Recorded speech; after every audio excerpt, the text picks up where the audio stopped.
Ladies and gentlemen, boys and girls, children of all ages, what is up? The king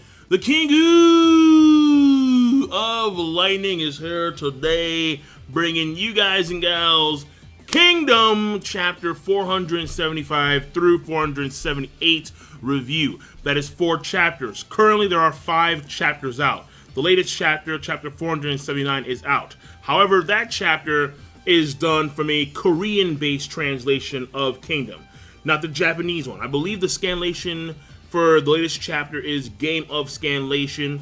They're Korean-oriented when it comes to their base translations. And I'm not saying that it's bad, but from my experience, when it comes to Kingdom, Turnip Farmers with their Japanese-based translation tends to be the best translation for Kingdom. So I'm going to wait to do the review of chapter 479 until the Turnip Farmers come out with their scanlation of Kingdom. If, let's say for example, it takes a while, then I'll just do 479 from the Game of Scanlation one. So either way, when it comes to these chapters of Kingdom, and hold on, wait, before we go further too, let me say this, freaking this Belgian bitch, fucking George, oh my god, just hounding me. Like, where is it? Where is it? Where is it? Where is it? I'm like, dude, like, I'll get to it. All right, listen, I'm Haitian. We're late on everything. Sometimes we're really late. And when it comes to Kingdom, I've been late. It is what it is. However, when I come out, it's always high quality shit. Oh, but this Belgian bitch kept on hounding me, man. Sent the dogs to pursue me, so I had to submit. I'm like, fucking goddamn it, you know what? I had some free time today. I wanted to go and take care of some stuff, but I said, you know what? Let me get this Kingdom shit done because George will not stop hounding me. Let me shift my focus away from the Belgian bastard and let's focus on Kingdom. So, BA done fucked up. And it's a kind of, but I'll explain why. But then you have Raido versus Shin, then you have Shin. Every time Shin starts going on about the unification of China, like it's normally like the end all be all, the unification of China. And then Kanki's like, you evil, like you fucked up. Yeah, Shin, you fucked up. And then you have the massacre of the people, of the villages, and there is something very suspicious about this, like extraordinarily suspicious. And then of course you have the taking over of the hill by the Zhao forces. Now, let me start there. You see, Zhao took over the hill because in chapter 474, you had all the Qin forces on Kanki's orders remove themselves from the hill. And because Kishu was smart, they decided not to spread the word of Kisha's death, or Kesha. So Kesha is dead, and the Zhao forces, for the most part, they know about it, or at least the high commanders of the Zhao forces, they know about it. But news has not spread to Qin, and I thought that it did. The Saki clan, they were torturing people, so I assumed that Kanki, he knew that Shin had killed Kesha. However, it appears that the torture of those people was for an entirely different reason, and that reason I think is not coming into play now. So in chapter 478, when Kyokai talks to Kanki about how Shin has already killed Kesha, therefore this whole slaughter is meaningless, Kanki's surprised. So when it came to the torture of the Saki clan, that was for an entirely different purpose. And I believe the folks that were tortured, they looked like civilians. So I'm guessing here that Kanki already knew about the villages that surround the hill early on into the battle. So he didn't know about Kesha's death, but he knew that when it came to the tactics that were used to get the hill, it was someone else. It was not Kesha. So hearing that it was Shin that killed Kesha only confirmed his suspicion that someone else has taken control of the Zhao forces. Will that spread throughout Qin? Hopefully it does. Because when it does, and all this is over, of course it's going to be reported back to the high command of Qin, and then they're going to give Shin a bonus. I mean, at least they should. I mean, now things are a little bit shaky because Shin and Kyokai have disobeyed general orders, Kanki's orders, and that may come to bite him in the ass. But I'm hoping that killing Kesha is going to be enough to get the general position. Like, I'm ready. I'm ready for Shin to become general. I'm fucking ready. My soul is ready for that. So moving on from that, let's focus on the nitty gritty.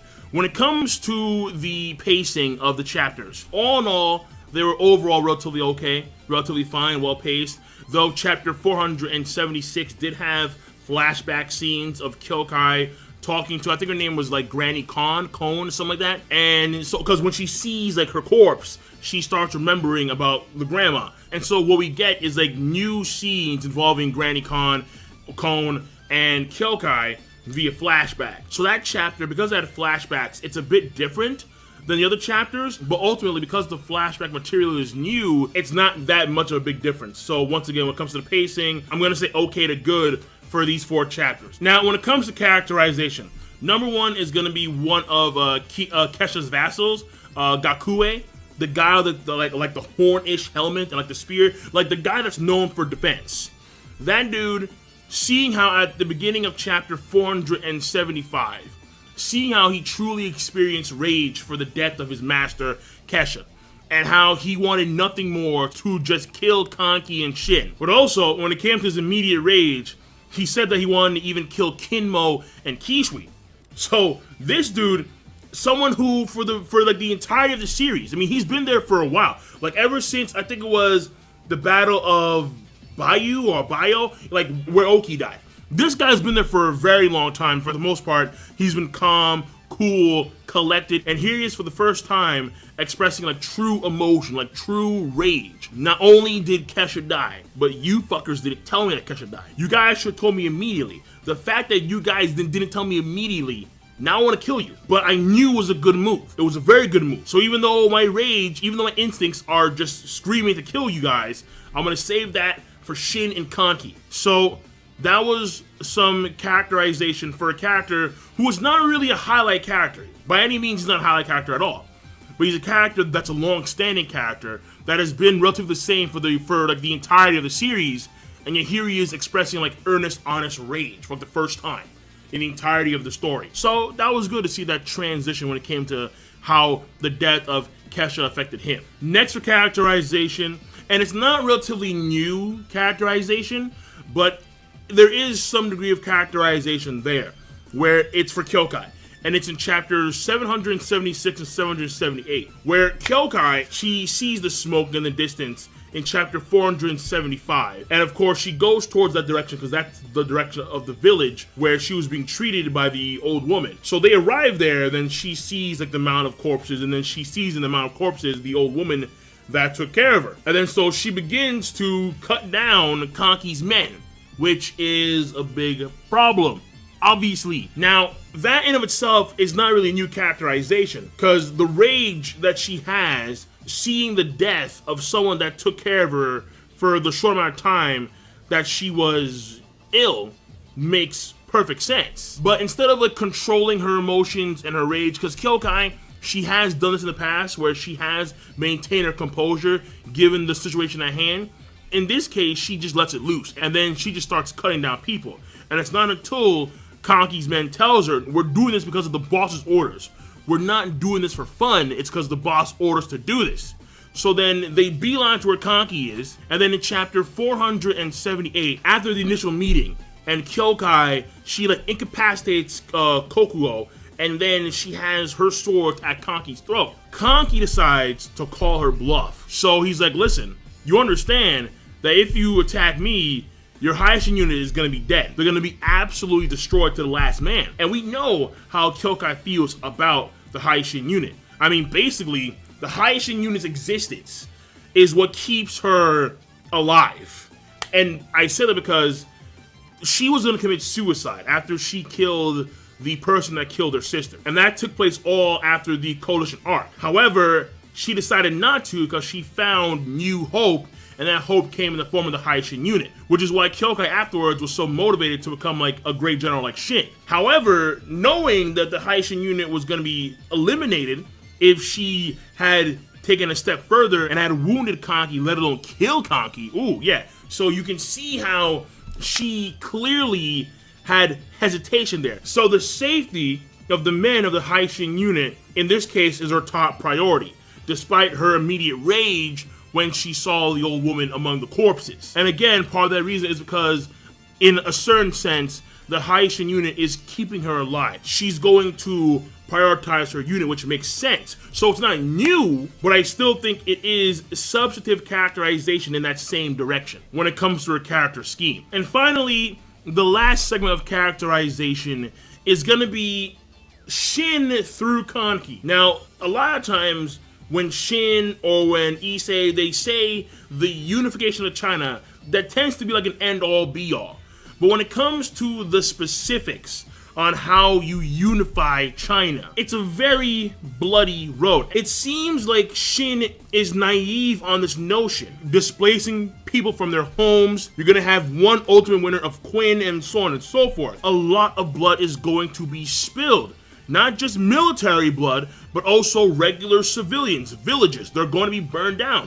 People will die in mass. The hundreds of thousands, if not millions of folks will die in the process to unify China. And that's why Kanki is pointing at Shin and saying, among all the fucked up guys I've met, you are like the biggest villain. Like, you are the top tier villain. And it makes perfect sense what he's saying. And what I'm getting from Shin is that Shin is not really comprehending this, which is odd, given how they, meaning Issei and Shin, should both know that blood will be spilled. However, you know what I think it is? And this ties to the naivete part, I guess. It is in face of the reality. When you see the corpses in front of you, it's like, oh, what's going on here? So I think that's the issue at hand here. Where to unify China, to a certain extent, atrocities like what Kanki's committing currently, or he said he stopped, but we'll have to wait and see what that one. We have to wait and see what that one. But either way, when it comes to the atrocities that are going to be committed at the behest of the Qin Empire to unify China, they're going to be severe, and a lot of folks are going to die. And so in Shin's mind, he understands, yes, it's going to be a bloody road, but when the bodies are in front of you, that's when it's like, what the fuck is happening here? This is insane. Now, granted, this is Kanki, so of course Kanki is always gonna take shit to the next level. But what Kanki is saying is logical. It is very logical. If you want to unify China, okay, fine. But understand that a lot of blood is gonna be spilled. The blood that you see in front of you right now is gonna be nothing. It's gonna be a drop in an ocean of blood. Shin and Kyokai, because Kyokai, you can see that she was very fierce about this. But I think Shin and Kyokai are going to have to get accustomed to seeing atrocities like this, even when it comes to civilians. Now, granted, of course, you try your best to not kill the civilians. However, if what BA says about these people giving intel to the Zhao army is true, then Kanki, even though what he did was messed up from a military perspective, Kanki's in the right. Understand that. It's fucked up, yes, but Kanki is in the right if the villages were giving intel to the Zhao army. And this is magnified if the villages were supplying food and whatnot to the Zhao army. So they're not an innocent party in this. If what Kanki's men say about the villages is true, which I'm inclined to believe that I'm inclined to believe that there's something fishy. I can smell it, like I'm at Red Lobster. There's something fishy going on. Red Lobster. There is one last thing for characterization, which is BA, but that's more so for chapter 479, which I'm not gonna do today. Now let's go to the story progression. Let me tell you how this is so fucking suspicious, alright? So goddamn suspicious. So, here we have Kanki's men. The hill's been taken over, and Kanki has a plan. And we know that Kanki's plans always entail something fucked up. My guess is that when it came to the Saki clan, and they were torturing, Kanki attained information about something. And it ties not to the military, but it ties to the civilians. And I get the feeling that this involves Reigen in some way, shape, or form. Like Kanki, consider this as a possibility. Kanki may be trying to weave through Kokuyo, the region. Like he has like a separate unit of some kind, and they're gonna go all the way to Reigen and like fuck shit up. Thereby forcing the men of Reigen in the hill to leave the hill to protect their city-state. It'll be something very similar to what What's-Her-Face, Karin did during the Coalition arc, where there was a separate unit, and that separate unit, after she distracted them from what was going on with like Toe and Mobu and whatnot, there was a separate unit of 5,000 men that snuck past Toe's men that went into the mountains, went into the forest, and then they appeared on the other side of the Kanyo Pass, whatever it's called. The same thing may be occurring here. I could be wrong about that. Obviously, Kanki obtained intel when the Saki clan were doing the torturing. In fact, more people are being sent to the Saki clan, which means that Kanki has intel that at this point in time, we are not privy to. But also keep in mind that when it came to chapter 475, all the way through chapter 478, it looks like Bihei was not aware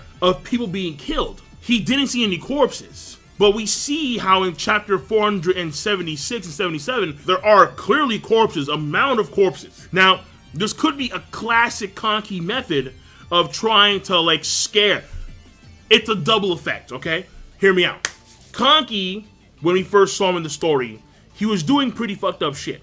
Like sending the Zhao forces like bundles of ears, bundles of eyes. So Kanki killing the villages. Because who's to say truly that they are in fact giving intel to the Zhao forces? As far as we know, they've been pretty neutral. However, the villages do hold a certain resource that Kanki can use, and that resource is human body parts. So you have crates full of eyeballs, you have crates full of ears, crates full of heads, you have people on spikes and shit, and like they're being like paraded around and whatnot. And based on the reaction of Kishui and Kinmo, they're not too sure what's going on. They can see the fires, which may mean that they themselves are not aware of the surrounding villages or why Kanki is attacking them. It's probably a combination of both. But either way, so what you do is that you send over like the crate of eyeballs and like the crate of ears, and then like you parade the corpses around the mountain. You start to instill fear and distaste in the men of Raigen, in the Zhao men. And then word reaches the Zhao men that the Kanki forces are moving further into the Kokyo region. And the further you go into the Kokyo region, the closer you get to Raigen. And the closer you get to Raigen, and the soldiers of Raigen, they see what's happening to the villages, where people have been dismembered, and then they're gonna think to themselves, wait, Kanki's men are doing this to the surrounding villages. If they get to our homeland, if they get to Raigen, they're gonna do the same thing there. And that's gonna force the men of Raigen out. That's for sure gonna force them out. It's a scumbag way of getting the hill, but Kanki's a scumbag. Now that's what I think. I could be wrong. I mean, he may be dumb when it comes to killing the people in the forest area of Kokyo, but once you move on from that area, there are more civilians here. There are more civilians to deal with. I'm not too sure, but those are my thoughts on that. But either way, that's my theory. So getting back to the base story progression, all right? So once again, you have the hill being taken over by the Zhao forces completely. Then you have what appears to be a scuffle between like Kanki and like Raido and Maron and Kokyo, and how they're kind of losing like their faith in Kanki.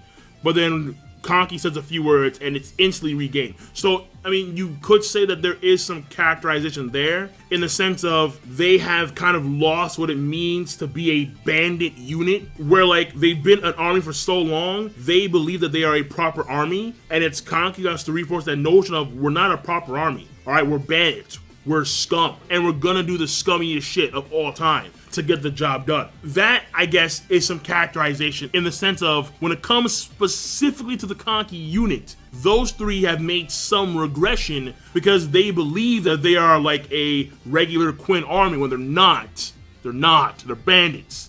So, yeah, in that sense, it's regression, but for characterization purposes, that has some substance there. So then moving on, you have, once again, the destruction of the villages. Then you have Kyokai and Shin go against Kanki, which is that could turn out to be very bad. Because again, I do want Shin to be general.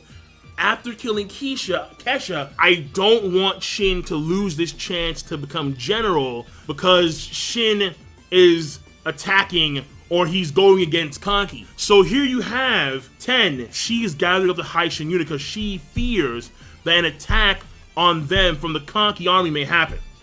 So internal conflict between the two forces here. Now, you have this fight between Raito and Shin overpowering Raito, which makes perfect sense. I mean, listen, Raito's a big dude, but Shin has gone blow for blow with Gaimo of the Way Fire Dragons.